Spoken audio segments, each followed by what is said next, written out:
Welcome back to the show. I'm your host, Mr. B. We have the latest development. It seems like Donald Trump has landed a peace deal with Iran. He's saying it is to be signed in this week at some point, either Friday or Sunday. There's mixed reports on that. We are joining First Post to kind of give some, reporting on this particular announcement.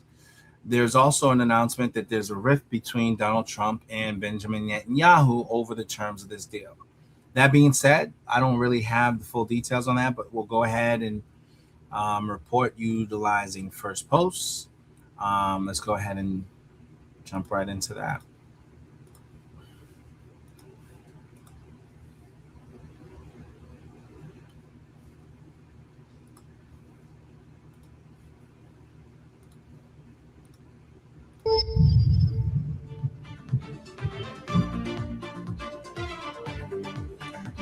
Hello and welcome to First Post Live, where we bring you the day's top stories from across the world. I'm Joshua Barnes, live from the First Post studios. Let's begin with the headlines. China says that strengthening its military is beneficial to world peace, while slamming a report that warned of a direct strike by Beijing on Australia. In Geneva, protests against the upcoming G7 summit enter day 2 as thousands take to the streets, vandalising public property and a bank building. Demonstrators say the summit only serves the interests of the world's 7 wealthiest nations. British Prime Minister Keir Starmer announces a total ban on social media for children under 16, saying such platforms are making children unhappy. The UN says gang violence in Haiti has killed at least 2,300 people this year, while nearly 100 have been kidnapped. The UN human rights chief urges Haitian authorities to tackle the ongoing impunity. And Philippine President Ferdinand Marcos Jr. calls a special session of the Congress to pass a number of priority bills amid a power struggle in the Senate that has deepened the nation's political uncertainty.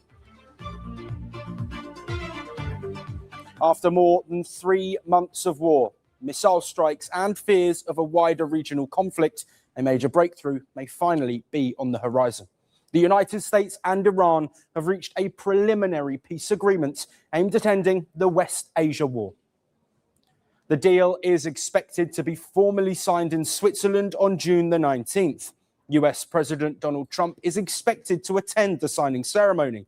But what exactly is in this agreement? And more importantly, can it hold? The breakthrough was announced through mediator Pakistan. It was later confirmed by officials in both Washington and Tehran. But while the full memorandum remains unpublished, Iranian media reports have revealed what is believed to be a 14-point framework. The first point is clear: an immediate and permanent end to the war, not just between the US and Iran, but across all fronts, including Lebanon. The agreement also includes a US commitment to respect Iran's sovereignty and stay out of its internal affairs. The deal then turns to military de-escalation. The naval blockade is to be lifted within 30 days. US forces positioned around Iran are to withdraw, and no additional American troops would be deployed during the negotiation period. Another major demand: the reopening of the Strait of Hormuz. Under the reported framework, the crucial waterway would resume operations within 30 days under Iranian arrangements. A move closely watched by global energy markets. Economic relief is another key pillar. Sanctions on Iranian oil and petrochemical exports would be suspended. Iran would regain access to financial resources, and around $24 billion in frozen Iranian funds would be released during a 60-day negotiation period. Half of that amount could be unlocked even before talks begin. The agreement also opens the door to reconstruction. The US and its allies are expected to present plans worth at least $300 billion. The aim to help rebuild after months of conflict and instability. At the center of the next phase lies the nuclear issue. A 60-day negotiation window has been proposed. Iran would reaffirm its commitments under the Nuclear Non-Proliferation Treaty and pledge not to develop nuclear weapons. But there is an important condition, that future negotiations would focus only on uranium enrichment, enriched material, sanctions relief, and economic reconstruction. Iran's missile program and support for resistant groups would remain off the table. To ensure compliance, a monitoring mechanism would oversee implementation. And any final agreement would eventually be ratified through a United Nations Security Council resolution. Following the announcement, Donald Trump welcomed the framework, congratulating everyone involved in the negotiations.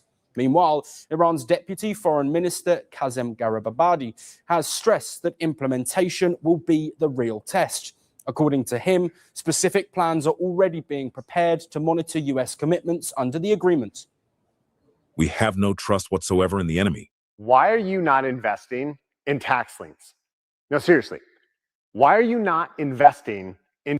Our trust is in our military power, our diplomatic strength, and the support and unity of our own people. For that reason, implementation of this memorandum is extremely important. We have specific plans to monitor the implementation of America's commitments under this Memorandum of Understanding, as well as in the second phase, when negotiations will be necessary in order to reach a final agreement. But not everyone is celebrating. The emerging deal has drawn criticism from Israel. Rejecting the proposed deal, Israel's national security minister said that any agreement reached by Trump would not be binding for Tel Aviv. Israel is not subject to the United States, and we are an independent and sovereign nation. My position is clear. We are not partners to this agreement that does not ensure our security, and it does not bind us in any way. Meanwhile, some members of Trump's own Republican Party have criticized the deal. Critics reportedly argue that the framework does little more than revive elements of the 2015 nuclear deal, the very agreement Trump once called a bad deal. There were also signs of tension inside Iran. Just hours before the announcement, Tehran warned that internal divisions could weaken its negotiating position. President Masoud Pezeshkian called for unity and condemned those who label negotiators as traitors. For now, all eyes are on the deal. The diplomacy is beginning, but the toughest phase may still lie ahead. Because signing a deal is one thing, but making it work could be entirely different. Okay, so as you can see, it seems like Donald Trump has apparently a deal in the works that seems feasible. I've heard reports that Iran is claiming that because they withstood the onslaught of attacks from the U.S. and the regime is still in power, that they've won. Trump, I think he's at his up to here. I don't think Trump wants to add any more,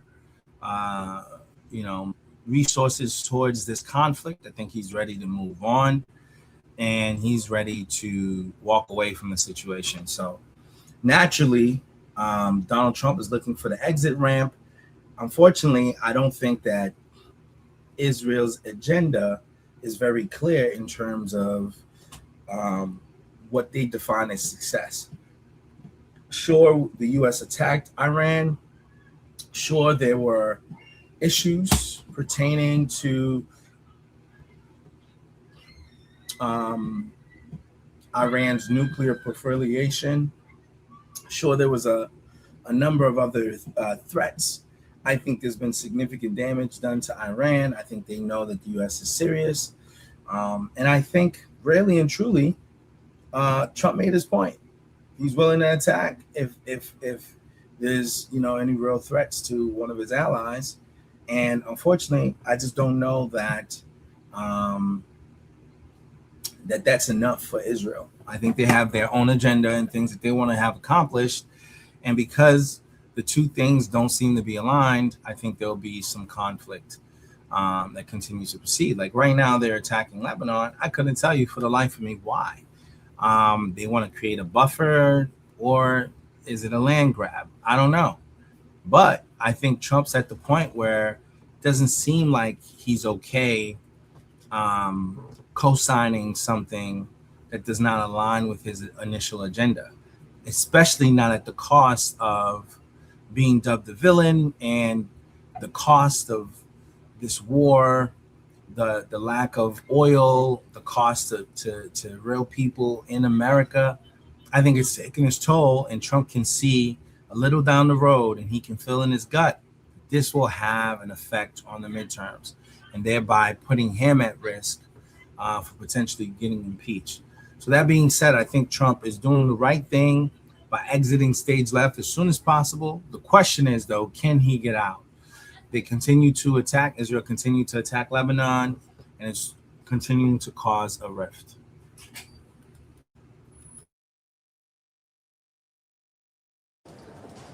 For years, US President Donald Trump and Israeli Prime Minister Benjamin Netanyahu have been seen as political allies, two leaders who often stood shoulder to shoulder on the world stage. But now that relationship appears to be under strain. Trump has made some of his harshest remarks yet on Netanyahu amid the backdrop of the recently announced US-Iran peace deal. While speaking to the New York Times, Trump slammed Netanyahu's actions, claiming that the Israeli leader should be grateful for this deal. He's a very difficult guy. And to be honest with you, he should be very thankful to us for doing this. Because if Iran had a nuclear weapon, Israel wouldn't be around for 2 hours. Well, the US president also criticized Netanyahu for escalating attacks in Lebanon as Israeli troops struck Hezbollah holdouts in Beirut on June the 14th, killing 3 people. Trump said such attacks could derail the final peace agreement between the US and Iran.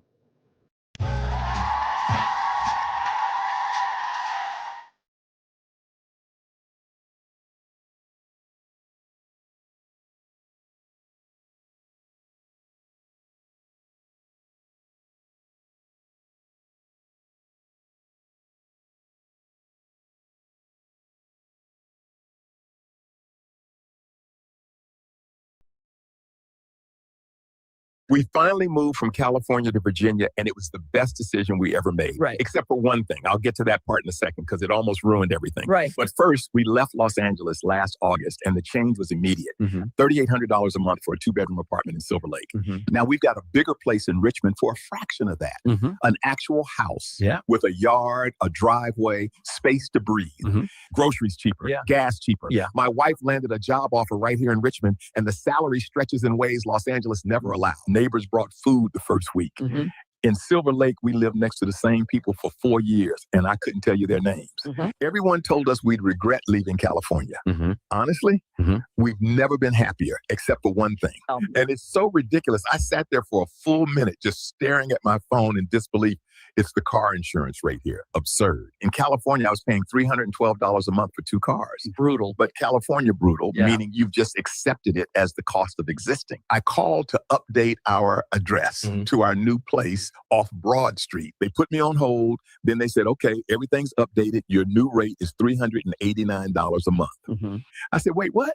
She said $389 a month. And I said, I'm paying $312 right now. In Los Angeles, it went up. She said, yes, sir. Virginia has different rate structures. And the Richmond Metro is considered high risk. I literally moved from Los Angeles. How is this more expensive than Los Angeles? She said something about uninsured motorist rates and accident statistics, and I stopped listening. Hung up, told my wife, she said, that can't be right, call other places. So I spent the next week calling around. Got quotes from 4 different companies, 340, 375, 410, 367. Every single one was higher than California. One of them actually said, yeah, Virginia car insurance surprises people. They move here thinking it'll be cheap. I was livid. We'd spent everything on the move and an extra $77 a month just for insurance felt like a slap. 3 weeks later, I'm at a park near our place loading up the truck after picking up some shelving, and guy parked. This attack on Beirut should not have happened, particularly on a special day when we are so close to a peace deal with Iran.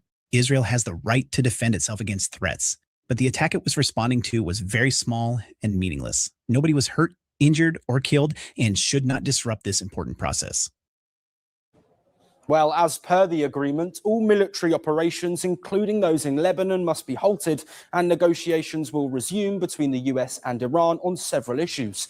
This also includes talks on Tehran's nuclear program. The US will also end its naval blockade and reopen the Strait of Hormuz, ensuring that the key shipping route becomes permanently toll-free. But Trump has also included a caveat. If Iran fails to reach a nuclear accord with the US, he will restart military attacks on Tehran or make the United States the guardian of West Asia in return for 20% of the region's revenues. Now, Israel was not involved in these negotiations over the newly announced deal, and the new deal's terms have reportedly sparked profound concern among Israeli officials. According to Israeli media, the primary concern is that Washington could significantly curtail the Israeli Defense Forces or IDF's actions against Hezbollah if the final deal demands a complete halt to Israeli military activity in Lebanon. According to reports, during one of their recent conversations, Trump also proposed to Netanyahu that Israel should withdraw its forces from southern Lebanon. The idea was said to be rejected outright by the Israeli leader, who argued that such a move would neither serve Israel nor America. Reports also claimed that the US spent quite some time pressing Israel to not escalate tensions with Iran, while promising to do everything possible to prevent any Iranian attacks. Israeli officials have hinted that Washington's move had left Jerusalem stunned. Some called Trump's announcement a resounding slap on the face, while others alleged that the US is trying to normalize firing at Israel and not behaving like a strategic ally should. For now, Benjamin Netanyahu has not publicly reacted to the developments, even as intense negotiations are underway ahead of the deal signing in Switzerland on June the 19th. A friendship that helped reshape West Asia's political landscape may now be facing its biggest test yet. As negotiators race towards a final agreement, the big question is no longer just about Iran. It is also about the future of US-Israel coordination in a rapidly changing West Asia.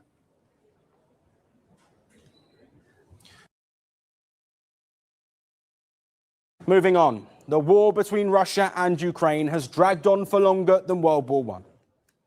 On Sunday, the leaders of both countries found themselves speaking to the same person, US President Donald Trump. The calls came as Trump celebrated his 80th birthday, with both Russian President Vladimir Putin and Ukrainian President Volodymyr Zelensky reaching out to the US leader. According to the Kremlin, Putin congratulated Trump on his birthday and discussed a number of issues, including the war on Ukraine, US-Russia ties, and ongoing negotiations involving Iran. The Kremlin said the two leaders also discussed future diplomatic contact. According to Moscow, it was agreed that US presidential envoys Steve Witkoff and Jared Kushner would visit Russia soon. Hours after speaking with Putin, Trump held a phone conversation with Ukrainian President Volodymyr Zelensky. Kyiv described the conversation as substantive, saying the two leaders discussed a broad range of issues, including the war with Russia. And even as the calls between Trump, Putin, and Zelensky took place, the fighting continued. The Ukrainian Air Force says Russia launched 70 missiles and more than 600 drones overnight. The strikes killed at least 9 people.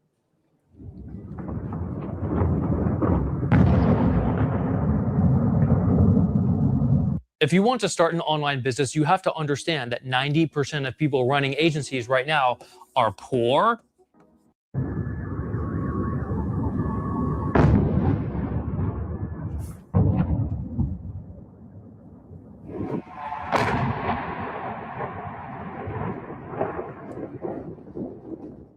And one of the attacks triggered a fire at Kyiv's historic Dormition Cathedral, a landmark religious site in the Ukrainian capital. Russia has denied responsibility for the damage, claiming the cathedral was struck by a US-made Patriot air defense missile. France condemned the strike, saying an attack on Kyiv's monastery is comparable to striking Notre Dame in Paris. In Ukraine, where once again overnight, Vladimir Putin's Russia showed the extent of its cruelty by massively striking the capital Kyiv, causing extremely severe damage to the Cathedral of the Assumption, and is the Kyiv-Pechorsk Lavra, a UNESCO World Heritage Site, which for us French would be the equivalent of bombing Notre Dame or Saint-Denis, something that is obviously unacceptable.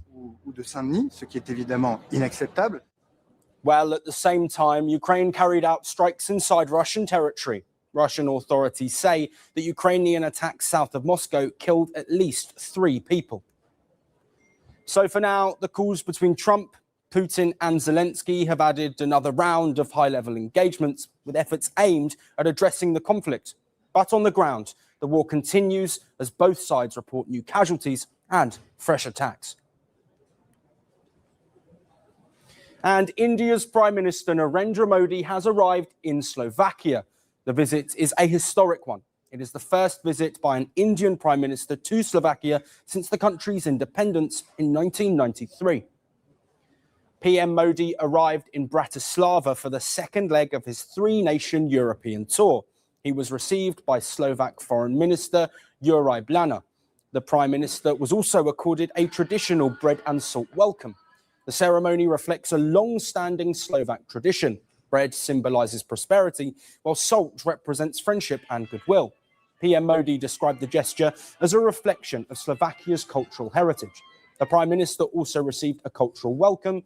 The Lucena Shambal performed traditional Slovak music, and dance performances were also part of the reception.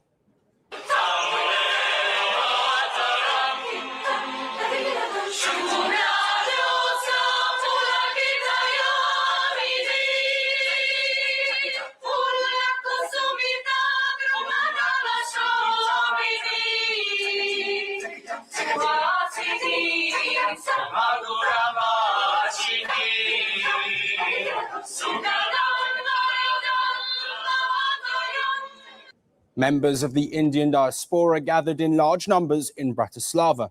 They greeted the Prime Minister on his arrival. PM Modi was seen interacting with members of the community. Prime Minister Narendra Modi was accorded a Guard of Honor during his official visit to Slovakia. Slovak Prime Minister Robert Fico accompanied PM Modi during the ceremonial welcome. Now, this visit comes at the personal invitation of Prime Minister Fico. Later, the two leaders met at Bratislava Castle for bilateral talks. Discussions focused on further strengthening India-Slovakia cooperation. Discussions reportedly focused on economic cooperation, trade and investment were also high on the agenda. The two sides also discussed innovation, automobile manufacturing and railway production featured in the talks. Emerging technologies were also discussed. The Indian Prime Minister also met leading Slovak business executives. The talks aim to explore new opportunities for cooperation. And the visit follows a series of high-level exchanges between these two countries. Indian President Draupadi Murmu visited Slovakia in April 2025. In return, Slovakia's President Pellegrini visited India earlier this year. The Slovakia visit follows Prime Minister Modi's stop in France. He held talks with French President Emmanuel Macron in Nice. Macron also added a Bollywood twist to the diplomatic visits. The French president shared a video of his interactions with Modi. The clip was set to a popular Bollywood track from the film Durandar. It is a huge honor, dear Prime Minister, dear Narendra, to welcome you here in Nice, to open up the very first Bharat Innovate outside of India. Together, a few months ago, in Mumbai, we launched that year of French-India innovation. And as the video showcased this, the question was not if India is innovating, but who is going to innovate with India. So, dear Prime Minister, I would like to congratulate you, of course, for being here. You're about to lose $50,000 for your car accident because you don't know this one trick. Check this out. I'm an attorney. I've been doing this for years. And I'm standing here because most people walk away from accidents leaving tens of thousands of dollars on the table and nobody tells them. Look at this. This is a real settlement. One of our clients, car accident, almost a year after when he came to us. Most people assume they missed their shot. They think it was too long ago. My injuries weren't that bad. I don't know if it's worth it. That's exactly what the insurance company wants you to think. Here's what they don't tell you. If you were injured in a car accident in the last year, Phil, even if you were a passenger, even if the accident seemed minor dumb, you may still be owed serious money. Now, I know what you're thinking.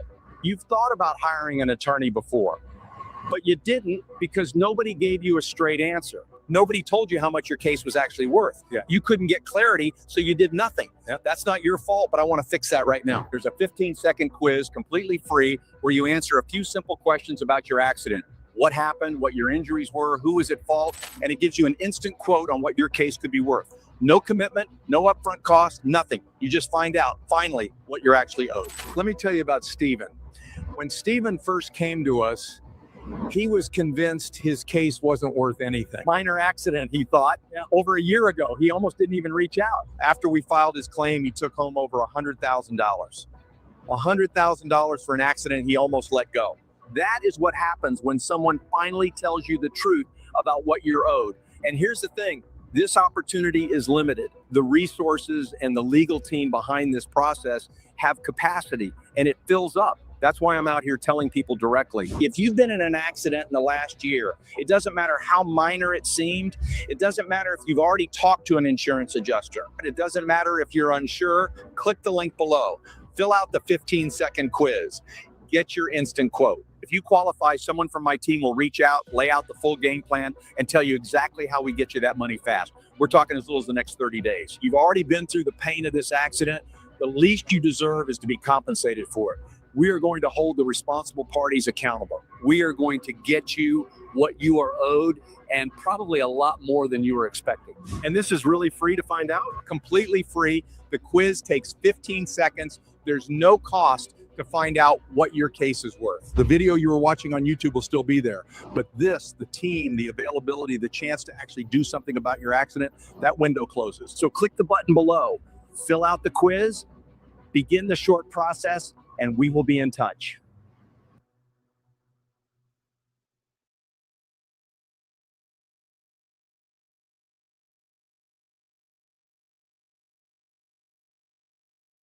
You don't know what an AI work management platform is? Yikes. Here's 3 new AI-powered changes to the Monday platform in 2026 and what they actually mean. We all know we need to use AI, but we're still figuring out how. Well, Monday.com figured it out. Number 1, Monday Sidekick. It's like your own business consultant, but not like the one you pay hourly and that gives you generic advice. It has read every document, knows every project, budgets, timelines, everything. It answers any question about your business with infinite knowledge. Number 2, Monday Vibe. It's like having your own implementer 24/7 for free. It builds smart workflows with a single prompt. It makes adoption and onboarding way easier and faster speed to value. It will even build a whole new platform for you.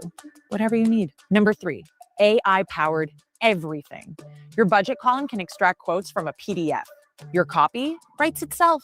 Translating to different languages, done instantly. Everything just got faster than ever. Monday.com is the single best AI work management platform out there today. It's a completely new experience.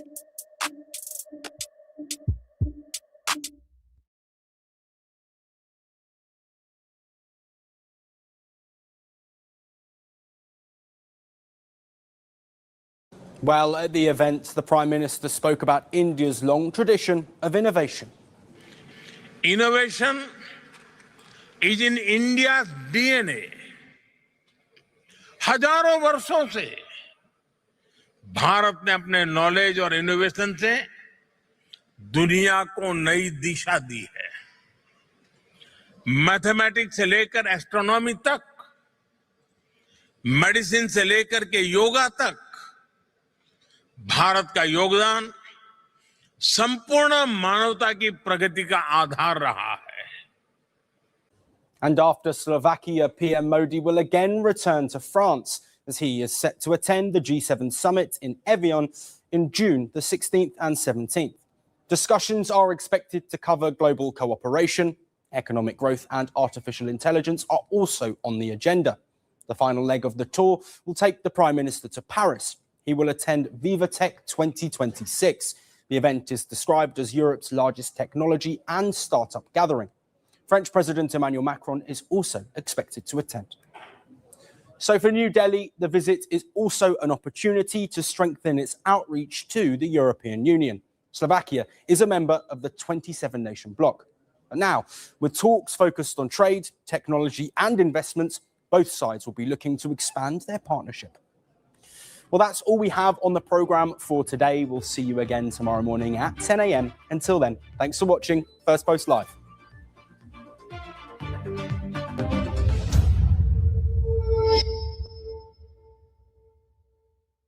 Big shifts don't announce themselves. They arrive as updates, version numbers, a quietly changed headline.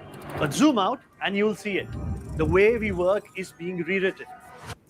So there you have it. That is the news, the latest development. As you can see, there is a little bit of a rift between Trump and Netanyahu. Again, I think their end goals are different. And it doesn't seem like Israel is not ambitious about, their land grab. So if not now, it's probably going to get a lot stickier because, it's something that's costing us a lot of money. And I don't think Trump has the political leeway to kind of do what he wants to do, especially going into an election year where he first has to protect his base and protect his control of the House and the Senate. So that being said, he's got to take some other moves, and you could tell the rift. Now, it was kind of interesting to hear that he was critical of the prime minister and just said that they should be grateful that we've done what we've done for them. So normally when Trump starts talking like that, that means he's taking a whole different position. It's almost like that riff he had with Zelensky, where it was like, you're not grateful. And Trump was willing to put a pause on that whole operation when he started talking like that. So you don't know if it's at that point, but clearly the two men are not seeing eye to eye on things. And it doesn't seem like it's at a point where Trump is putting a pause on support for Israel. But at this point, it does seem like he's making moves without having them at the table because he's trying to protect his interests. Well, you guys weigh in on this. What do you think? Is this a good thing for Donald Trump, bad thing for Donald Trump? Is this something that he should have done? Is now the time to do it? Weigh in. Let me know your thoughts. If you're not already a subscribed member, like and subscribe, stay connected. All right, guys. Thank you as always. Have a blessed day until we speak again.